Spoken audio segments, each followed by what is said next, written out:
So, you think you know haunted houses, right? What happens when one isn't about fun scares anymore, but about, well, salvation? We're diving into a really chilling personal story about something called a hell house. And trust me, it starts with a bit of teenage curiosity, but it goes somewhere way, way darker.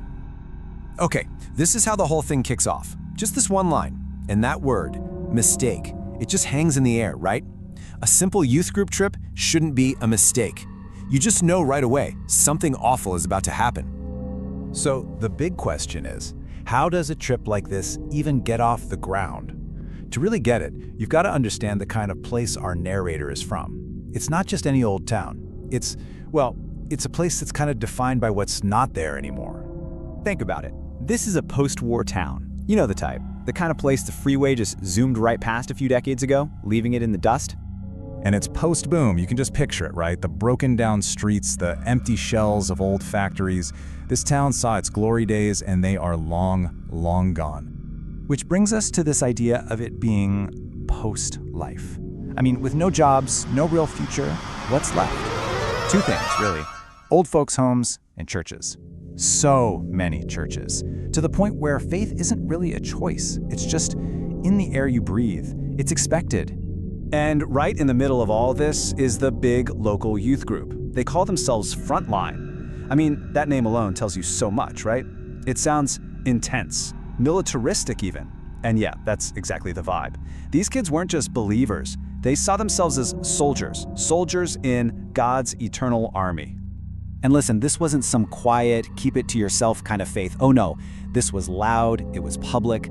The narrator talks about having to literally squeeze past these huge prayer circles blocking the school hallways or singing hymns badly around the flagpole. They'd even glare at you if you didn't say under God during the pledge. It was just this constant, heavy pressure to conform. So for someone like our narrator who was kind of drifting away from all that, well, it basically put a target on their back.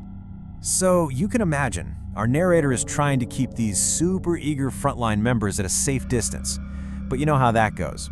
Eventually, they get an invitation, and it's not for another church service or a prayer meeting. It's for a special event, and this one sounded way too interesting to pass up. Okay, so what is a hell house anyway? The narrator's friend, Jeremiah, he breaks it down. See, a regular haunted house, that's about being scared for fun. It's a thrill. But a hell house, that's about being scared for your salvation. It's not a game. It's a full-on theatrical production designed to show you what they believe is real, actual, eternal damnation. Big difference. So, with the promise of this totally unique haunted house experience, our narrator is in. They agree to go. And at first, it feels like any other teen road trip. But pretty quickly, the vibe starts to change. It gets weird. So they're in the van, and all the normal chit-chat just stops. And it's replaced by this really intense, coordinated singing. And there's this one line that just chills our narrator to the bone. "We drink deep from thy bleeding hand." I mean, whoa, that's some graphic imagery. Right then and there, it's clear this is not just a fun, spooky little trip anymore. And then they get there. The destination? It's an old, abandoned elementary school, surrounded by these creepy, twisted trees. And the sign at the entrance, it's glowing this angry red against the dark sky. It just says, Hell's Gate. Yeah, any hope for a lighthearted night just went right out the window. Inside, the first couple of rooms are pretty much what you'd expect from a place like this, The classic boogeymen. There are these little scenes showing the dangers of video games, the evil of heavy metal and rap, drugs, premarital sex, the usual suspects. It's creepy, sure, but kind of predictable. But that was all about to change. Big time. Okay, so after they walk through all these pretty standard rooms of sin, the group gets led down this long, dark hallway. You can just feel the tension building. This is it. They're heading for the grand finale. And at the end of this dark corridor, there's this neon blue sign, and it says one word, salvation. You'd think, okay, finally, after all that doom and gloom, maybe we get to see a nice scene of heaven or something, a little bit of hope to end the night. But nope, that glowing sign was a total lie. So our narrator, Jeremiah, and another girl, they push through these heavy steel doors. They're bracing for something. Maybe that scene of heaven, a little relief. But what was waiting for them on the other side was not that at all.